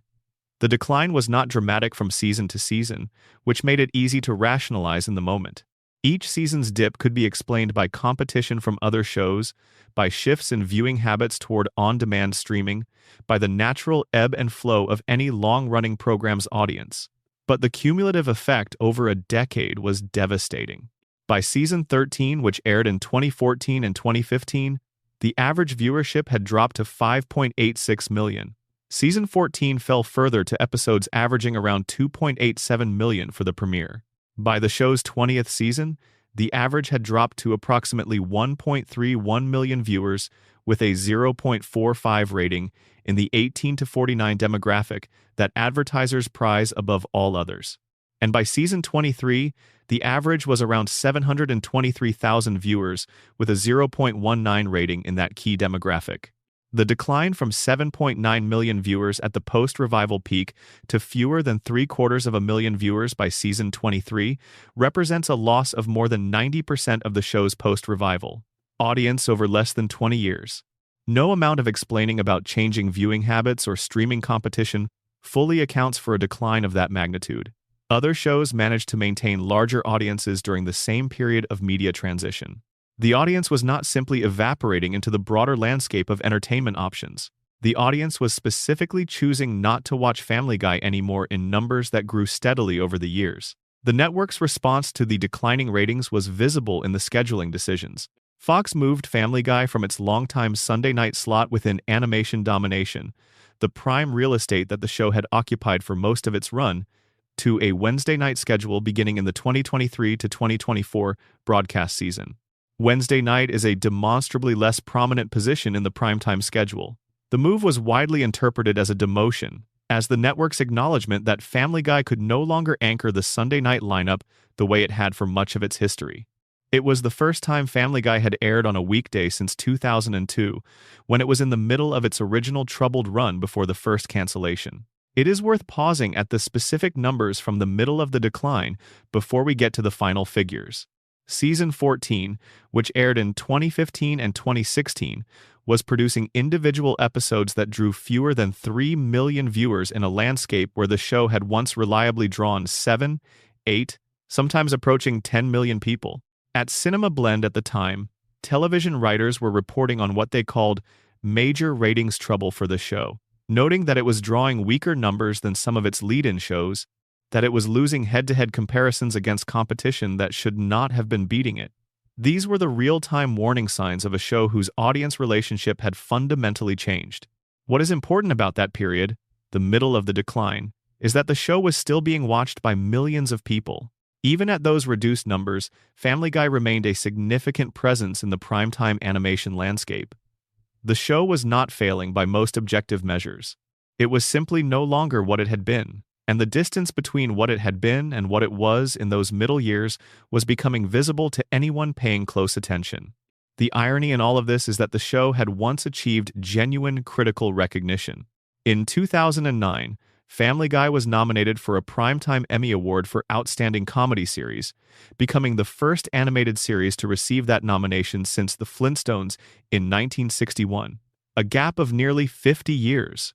Not even The Simpsons, the most critically decorated animated comedy in television history, had received that specific honor. Family Guy did.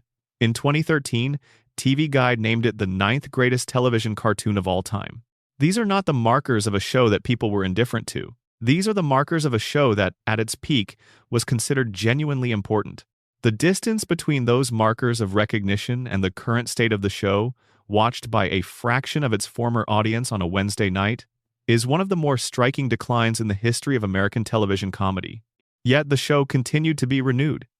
In April of 2025, Fox announced a deal with parent company Disney that renewed Family Guy for 4 additional seasons, taking it through season 27 and the 2028 to 2029 television season, which would coincide with the show's 30th anniversary. Each season under the deal would consist of 15 episodes. The show was not merely surviving. It was being locked in for years of additional production regardless of its broadcast ratings. The reason this is possible despite the audience decline is simple and has nothing to do with creativity. Family Guy is an animated show, and animated shows cost significantly less to produce than live-action programming. There are no expensive sets, no large on-screen cast with escalating salary demands, no location shoots. The voice actors record their lines, and the animation is handled largely by studios operating in lower-cost markets. The entire production is lean in a way that live-action comedy cannot be.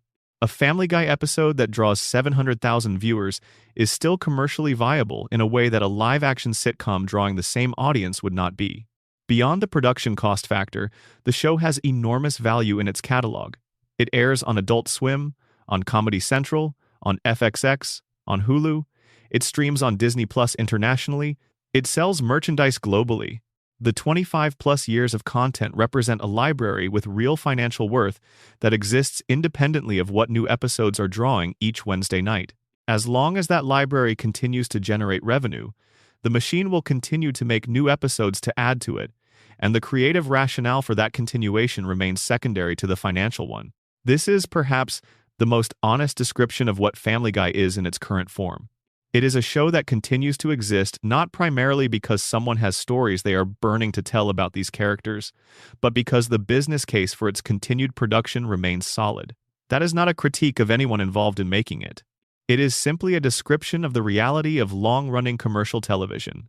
Shows do not end when they run out of creative energy. They end when they run out of profitability. Family Guy has not yet run out of profitability. Part 11. Where we are now: spin-offs, renewals, and what it all means. In March of 2026, Fox announced a 2-season order for Stewie, a spin-off series centered on the titular genius toddler, scheduled to premiere during the 2027 to 2028 season. The show will follow Stewie in a new preschool, after being expelled from his previous one, taking his collection of futuristic inventions and using them to send himself and his new classmates on adventures through space and time. Seth MacFarlane is executive producing and will voice Stewie. Brian is expected to make appearances. Fan reaction ranged from cautious interest to pointed skepticism. Many viewers observed that the version of Stewie who will headline this spin-off is not the character who made Stewie Griffin a cultural icon, the villain, the schemer, the cold-eyed infant who wanted to end civilization. That character would have been remarkable as a spin-off premise. A show that followed the original Stewie's schemes through a world that had to adapt to the reality of a baby planning its downfall would have had a kind of sustained creative tension that very few animated shows ever achieve.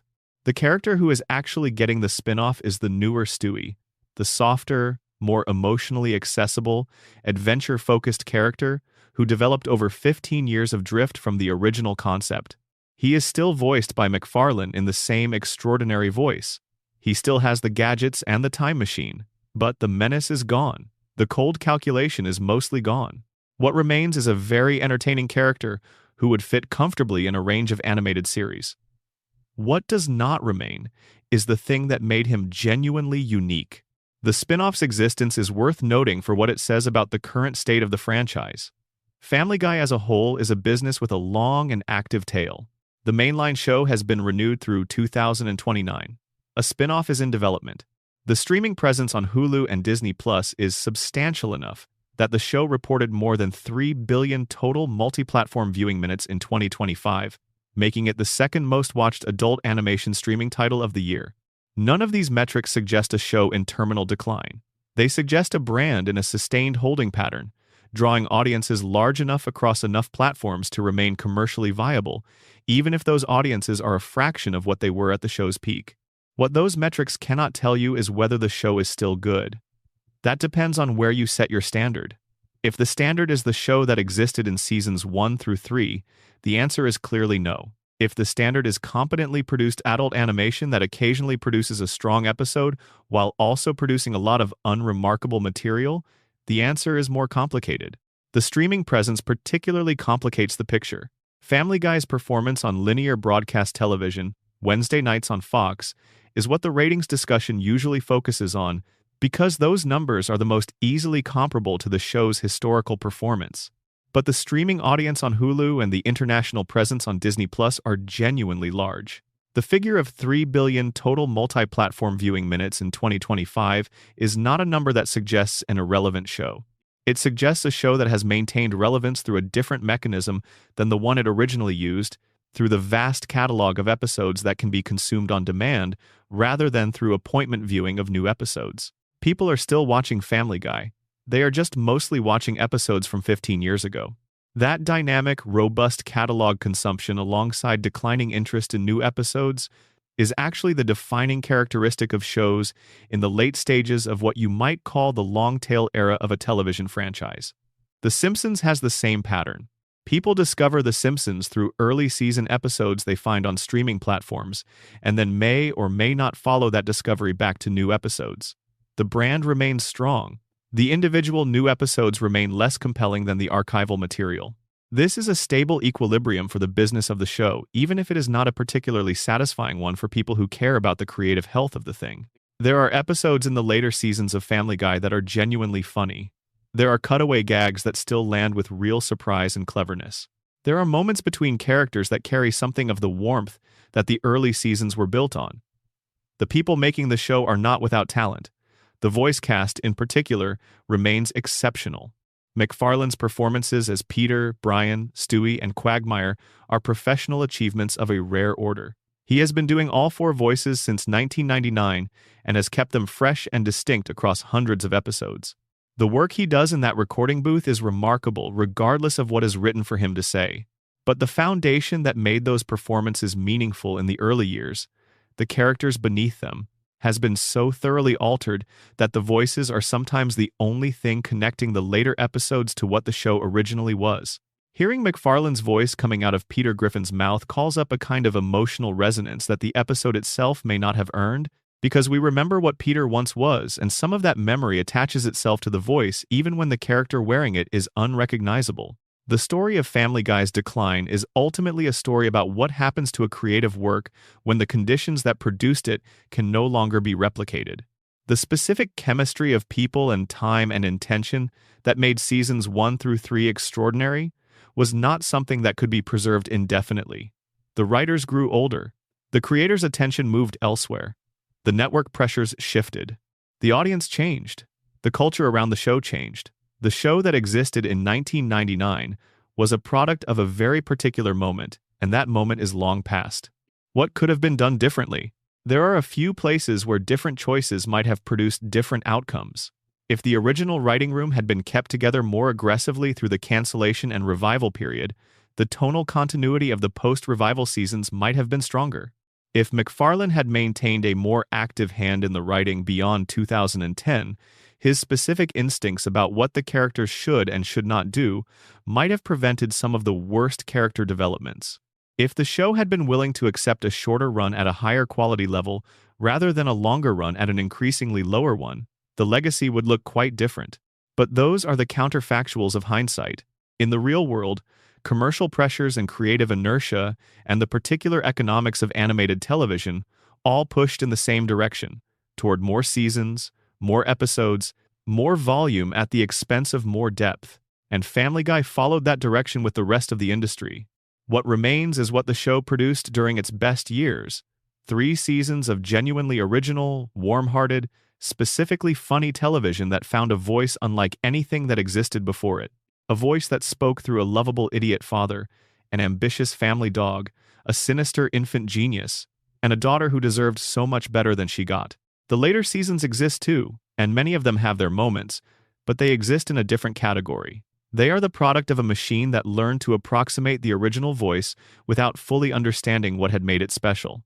Every great show eventually runs out of the particular conditions that made it great. The question is whether it knows it and what it chooses to do about it. Family Guy's story suggests that the answer to both parts of that question is complicated. The show knew at various moments that something had changed. The fourth wall breaks, the Quagmire speech, the Seahorse Seashell Party episode, all of these were the show acknowledging its own decline in different registers. What it did not do was change course in response to that knowledge. It acknowledged the problem and then continued in the same direction, which is, in a way, very Peter Griffin of it. A good-natured, well-meaning original idea that started with genuine heart drifted into increasingly harmful patterns, occasionally acknowledged that the patterns were harmful, and then kept going anyway because the alternative required more effort and more willingness to change than the situation seemed to demand. The original Family Guy was one of the most original animated comedies American television has ever produced.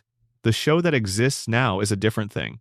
Both of those statements can be true at the same time. Holding them both in mind simultaneously, the greatness of what was and the honest assessment of what is probably the most useful way to watch a show that has been with us for more than 25 years and shows no signs of stopping anytime soon. The legacy is real, and it is substantial. Family Guy changed the language of animated comedy. The cutaway gag format, in its original incarnation, influenced a generation of comedy writers. The show's willingness to go to uncomfortable places, even when it handled that willingness imperfectly, pushed the boundary of what prime-time animation was allowed to be. It proved that an animated show could come back from cancellation through sheer audience loyalty, which changed the calculus of how niche cants thought about their programming decisions. Seth MacFarlane, whatever his later degree of engagement with the show, created something that genuinely mattered to millions of people over a long stretch of time. And the characters, even in their compromised later forms, retained something of the power of their original conception. When MacFarlane's voice comes through as Peter or Stewie or Brian, something lights up. It is involuntary. It is the accumulated weight of years of attachment to these particular combinations of voice and personality. Whatever the show has done to those characters over the years, the original connection is still in there somewhere, available to be activated by the right line delivered in the right voice. That is not nothing. That is actually quite a lot. The story of Family Guy is ultimately the story of what happens when something great is handed to time and commerce and the relentless pressure of production. Some things survive that process largely intact. Family Guy did not. But what it was at the beginning, and what it occasionally managed to be even in the years of its decline, is worth remembering clearly. Worth holding up in the specific, honest light it deserves, neither overpraised for nostalgia's sake nor dismissed because of how the later years went. It was, for a while, genuinely great. That matters. Even now. Even here, in the quiet. If you made it all the way through this one, thank you. Genuinely. That was a long journey, and I appreciate you spending that time here. If you enjoyed it, leave a like. It helps more people find this kind of content. If you want to hear more slow-burn deep dives into the stories behind the things we grew up watching, subscribe, because that is exactly what this channel is built to do. And leave a comment letting me know where you are watching from and what time it is there. I read all of them. Take care of yourselves, sleep well, and I will see you in the next one.